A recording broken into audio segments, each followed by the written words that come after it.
네, 일단 제가 대학을 졸업하고 나서 어, 한국정책금융공사라고 지금 없어졌어요. 지금 산업은행이랑 통합이 돼서 없어졌는데 거기서 좀 일을 하다가 어, 너무 힘들더라고요, 일이. 저랑 분야도 아예 다르고.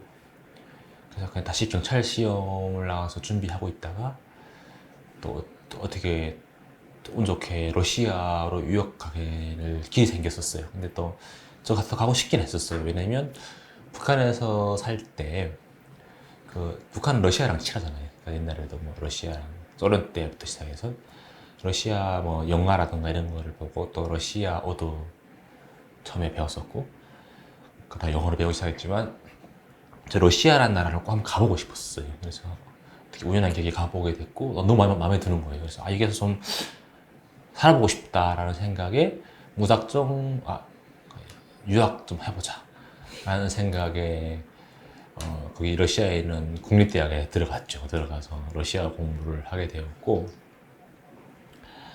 그러다가 거기서 제가 살던 지역에 북한에서 온 그 파견 노동자라 해갖고 그 노동자들이 많이 있었어요.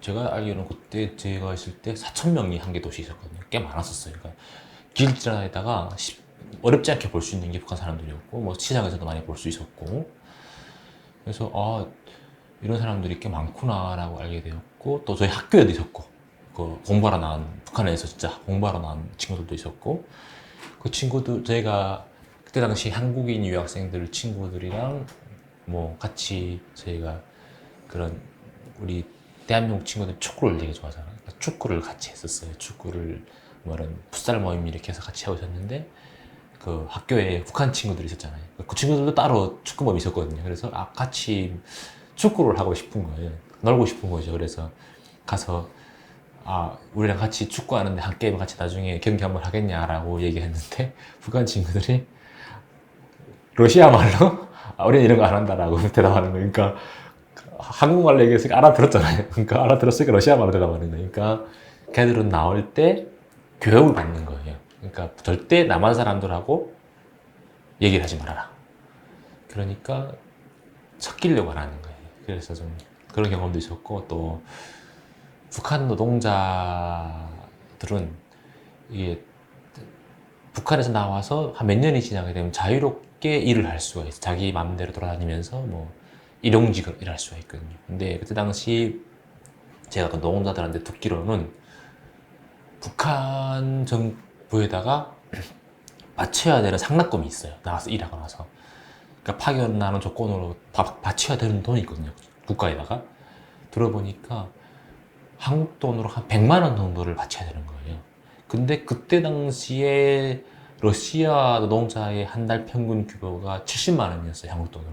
근데 100만 원을 바치라니까 말이 안 되는 거예요. 그러니까 그러다 보니까 이분들이 일을 하루에 16시간씩 일을 했었어요. 16시간씩 뭐 알바도 그냥 알바도 뭐든 하루에 투잡, 쓰리잡씩 막 돌아다니면서 일을 했었고 근데 이분들이 하는 일이 되게 엄청 그러니까 러시아 사람들이 하기 싫어하는 일들이었어요. 그러니까 엄청 안 좋은 일들을 많이 했었죠. 그러니까 공사판에 제일 많았고 그런데 그때 당시 듣기로는 그 러시아 회사에서 북한 회사인데다가 그 북한 노동자들이 위험하잖아요. 위험하니까 사용하게 그 안전 장비들을 다 줬었어요. 근데 안전 장비 없이 일을 하는 거예요. 들어보니까 북한 그 회사에서 러시아 회사들에다가 그거 안전 장비를 주지 말고 돈을 달라 그런대요. 우리가 사다 줄 테니까. 그래서 돈을 받아갖고 자기네가 다 끌고 가는 거예요, 그냥. 그러니까 이 사람들은 안전 장비도 없이 일을 하는 거죠. 그리고 그 제가 있던 지역이 엄청 춥잖아요. 러시아가 되게 추워요. 그러니까 그 추운 지역에서도 그 되게 옷도 되게 얇게 입고 다니는 거예요. 되게 그 왜 또 옷이 없냐 하니까 그 다 돈을 다 바치다 보니까 자기 쓸 돈이 없는 거예요. 그러다 보니까 돈도 없고 그나마 또 그 돈을 모아갖고 다시 돌아갈 때 가져가야 되니까 그래서 뭐 나와서 뭐 몇 년씩 일한 사람도 북한을 돌아갈 때 뭐 진짜 잘 모은 사람이 2,700불, 2,700달러 모아간다 들었어요. 그러니까 그 정도 돈을 모으는 거예요. 우리나라 사실은 한 달 일해도 그 정도 모으잖아요. 그리고 그 러시아 당국에서도 그 추운 지방 사람들은 난방비라고 지원해 주는 거 있거든요. 추우니까 그 얼어 죽지 말라고 돈을 지원해 주는 게 있어요. 그러니까 그런 돈도 다 받아갖고 다 끌고 가는 겁니다. 그러니까 이 사람들은 그냥 그렇게 살고 있고, 그 다음에 기숙사비도 자기가 자기 돈을 내야 되고 다. 네. 그래서 이런 것들이 참 보니까 안 좋더라고요. 그래서 이 사람들도 막 얘기하더라고요. 아, 이런 것들이 막 힘들어서 탈북하게 시키도 하고 막. 근데 가족이 북한에 있으니까 돌아가야 되는 거죠. 그래서 돌아가야 되는데 또 벌어놓은 돈은 없고. 그래서 이런 사람들이 꽤 많이 봤어요. 그래서 참 같은 민족이고 근데 너무 열악하고 이러니까 너무 좀 짠하더라고요. 저도 그 탈북에서 나왔잖아요. 그러니까 사실 이렇게 저처럼 나오게 되면 이런 삶을 살지 않아도 되는데, 그래서 그때 제가 그런 말 했었어요.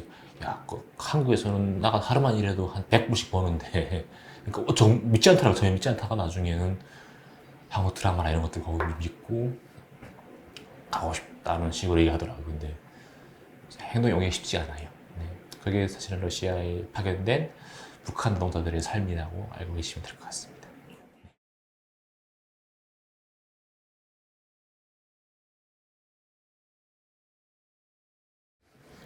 일단 저희 나우 밖에 말씀드렸다시피 주로 하는 활동이 크게 네 가지예요. 그러니까 네 가지 중에 첫 번째가 어, 우리 북한 인권 상황을 전 세계와 대한민국 사회에 알리는 캠페인 활동.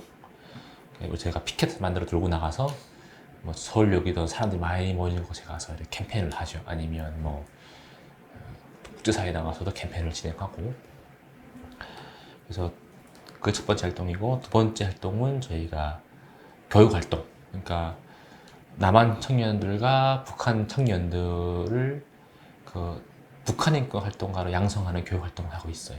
그래서 이 친구들이 그 교육 활동을 하는 이유가 뭐냐면, 이 친구들이 나중에 북한 인권 활동가가 될 수도 있고, 왜냐면 특히 탈북 청년들은 북한 인권 활동가가 돼야 자기 그런 것들을 알 수가 있잖아요. 그래서 그런 거고, 또 남한 청년들도 또 북한 인권 활동가가 될 수는 있지만 또 뭐 본인의 직업을 찾아갈 수가 있잖아요. 그래서 그 본인의 직업을 찾아갔을 때뭐 본인만의 영역에서 뭐 누구는 뭐 유엔에서 일할 수도 있고, 아니면 누구는 뭐 회사에 일할 수도 있고, 또 누구는 뭐 의사가 될 수도 있고, 뭐 여러 가지 자기만의 그 직업을 갖게 되잖아요. 그리고 또 나이가 먹어가면서 거기에서 전문가가 되어가고 이랬을 때 북한 인권이라는 그 분야가 말 그대로 딱 인권이란 그 카테고리만 생각하면 뭐 내가 할 수 있는 게 없다고 생각하지만, 내가 가진 직업 안에서도 할 수 있는 것들이 많거든요. 내 전문 직업을 사용해서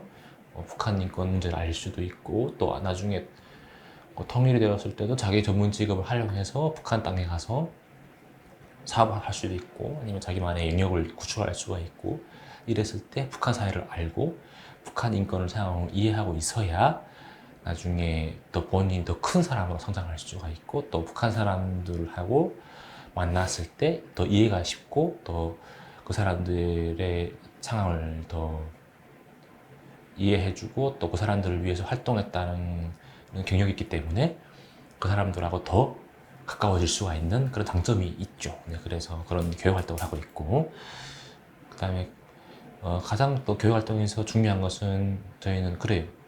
그러니까 북한이 통일되었을 때 본인이 북한 땅으로 갔을 때 그 사람들을 위해서 군림하는 그 리더가 아니고 좀 섬겨주고 좀 위로해주는 리더가 되어라 라는 마음을 갖고 교육을 하거든요.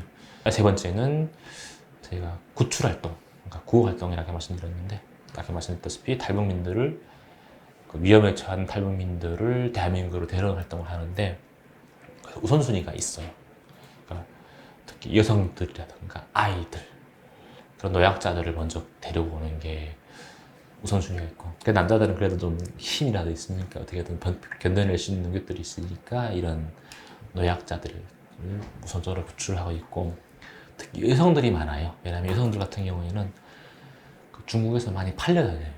인신매매로 다니는데, 뭐 작게는 몇십만 원에서 많게는 뭐 천만 원까지 팔려다니는데, 이분들이 삶이라는 게 참 힘들죠. 그러니까 신분이 없다 보니까 어디 가서 그런 것도 말할 수도 없고, 말하는 순간 중국 당국에서 체포해서 북한으로 내보내기 때문에, 북송되기 때문에 말도 못하고 온갖 폭행과 여러 가지 뭐 안 좋은 일을 당하면서도 그 중국 땅에서 살아갈 수밖에 없는 거죠. 그래서 이런 사람들을 저희가 우선적으로 데려오기도 하고, 특히 또 아이들 같은 경우에는 저도요 몇 년 전에 나가서 만났던 친구가 있는데 그 부모가 없는 애들이 있어요. 꽃제비 아들이라 하죠. 이 친구들도 중국으로 탈북했다가 거기서 이심매매 당한 경우도 많고, 여러 가지 뭐 이 친구들은 보호자가 없기 때문에 또 애들이잖아요. 그러니까 많이 위험한 상황에 처해 있죠. 그래서 이런 친구들도 본적으로 저희가 데려오고 있고, 네. 그래서 이런 구출 활동을 하고 있고, 그다음에 네 번째는 저희가 정착 지원 활동이라고 해서, 아시는지 모르겠지만 2019년인가 그때 당시에 그 대한민국에서 탈북민 모자 아사 사건이라고 있어요. 탈북에서 대한민국에 정착하게 살고 있던 엄마 아들이 대한민국에서 굶어 죽었어요. 그게 한동안 뉴스로 떠들었었는데, 음식물 쓰레기가 하루에도 몇천 톤씩 나오는 나라에서 굶어 죽었다는 게 말이 안 되잖아요. 그러니까 사실은 그게 그 사람이 그러니까 무관심 때문에 그렇게 된 거죠. 그러니까 통장에 돈이 0원이고 그냥 가지고 있는 자산이라 봤자 동전 무슨 뭐 몇백 원이 전부였다더라고요. 그러니까 근데 이분이 그러니까 여러 가지 누릴 수 있는 사회적 시스템들이 갖춰져 있었어요. 뭐 동사무소 가서 도와달라고 해도 뭐 쌀 몇 킬로 못 주겠어요. 대한민국에서. 그리고 뭐 주변에 교회든 어디 뭐 이런 단체를 찾아가서 좀 도와달라고 했으면 도와줬겠죠. 근데 그러니까 그런 것들을 몰랐던 거죠. 그러니까 그런 것들을 모르고 그냥 집에서 굶어 죽은 거예요. 그러니까 이 사람이 죽는 것이 여러 가지가 있지만 굶어 죽는 것도 진짜 가장 힘든 방법 중에 하나거든요. 그러니까 그게 그 애는 오죽했겠어요. 그 엄마랑 그 엄마가 마음도 오죽했었고, 그런 것을 봤을 때 참 힘들더라고요, 마음이. 그래서 이것도 봤을 때 우리가 이런 사람 좀 챙겨야 되겠다. 아무리 정부에서 뭐 여러 가지 복지 시스템을 챙긴다고 해도 이런 사각지대가 꼭 있거든요. 그래서 탈북민 중에는 이런 정신적으로 이렇게 힘든 사람들이 꽤 많아요. 여러 가지 탈북 과정에 생긴 트라우마를 통해서 그냥 집안에만 있는 사람들이 많거든요. 밖에 생활을 안 하고. 그러니까 이런 사람들을 좀 우리가 끌어내야 되겠다, 밖으로. 그리고 챙겨줘야 되겠다. 이 사람들이 가장 필요로 하는 게 사실은 가족이거든요. 가족들 다 북한 놓고 오거나 하는 사람들이기 때문에, 그래서 가서 생일도 좀 챙겨주고, 그다음에 생필품도 넣어주고, 그냥 저희가 쌀도 넣어주고, 쌀도 그 정몸이라고 해서 그 약간 오래된 쌀을 맛이 없거든요. 그 쌀을 먹는데 싸게 사서 먹거든요. 그래서 그만큼 좀 맛있는 쌀 먹으라고 저희가 쌀을 구입해서 쌀을 다 보내드리고, 그 쌀 보내드리면서 가서 보기도 하고, 아니면 그런 설문을 통해서 지금 어떻게 살고 있는지 이런 것들을 조사도 하고, 이런 정착 지원 활동을 하고 있어요. 그래서